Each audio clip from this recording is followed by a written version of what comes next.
കൊടും ചൂട് കാരണം നാട്ടിൽ മാത്രമല്ല കടലിലും ജീവിതം അസാധ്യമായിരിക്കുകയാണ്. കടുത്ത ചൂടിൽ ലക്ഷദ്വീപിലെ പവിഴപ്പുറ്റുകൾ വൻതോതിൽ നശിക്കുന്നതായാണ് കണ്ടെത്തൽ. കേന്ദ്ര സമുദ്ര മത്സ്യ ഗവേഷണ കേന്ദ്രം നടത്തിയ പഠനത്തിലാണ് ഈ കണ്ടെത്തൽ.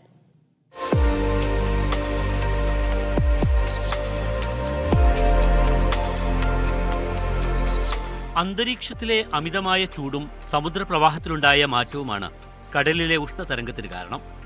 കഴിഞ്ഞ ഒക്ടോബർ 27 മുതൽ ലക്ഷദ്വീപിൽ ഉഷ്ണതരംഗമാണ്. ഇത് ദ്വീപിലെ മനുഷ്യരെക്കാൾ ഏറെ ബാധിച്ചത് കടലിനെയാണ്. ഉഷ്ണതരംഗത്തെ തുടർന്ന് ലക്ഷദ്വീപിലെ പവിഴപ്പുറ്റുകൾ വൻതോതിൽ ബ്ലീച്ചിങ്ങിന് വിധേയമാവുന്നുവെന്നാണ് പുതിയ കണ്ടെത്തൽ.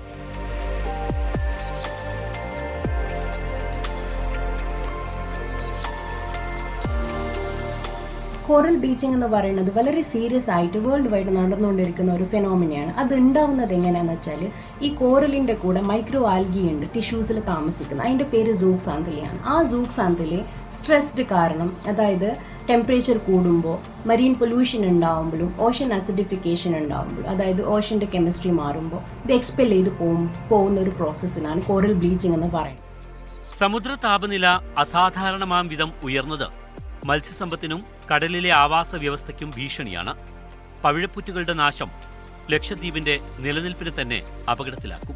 കോറൽ ബ്ലീച്ച് ഔട്ട് ആയിക്കഴിഞ്ഞാൽ അതിൻ്റെ കളർ മൊത്തം പോയിട്ട് പെയിൽ കളറായി മാറും. അപ്പോൾ ശരിക്കും പറഞ്ഞാൽ ഒരു റെയിൻബോ പോലത്തെ ഒരു കോറൽ ഇക്കോസിസ്റ്റം മൊത്തം ഡിവാസ്റ്റേറ്റ് ആയിട്ട് ബ്ലീച്ച് ഔട്ട് ആയി പോകുന്നതാണ്.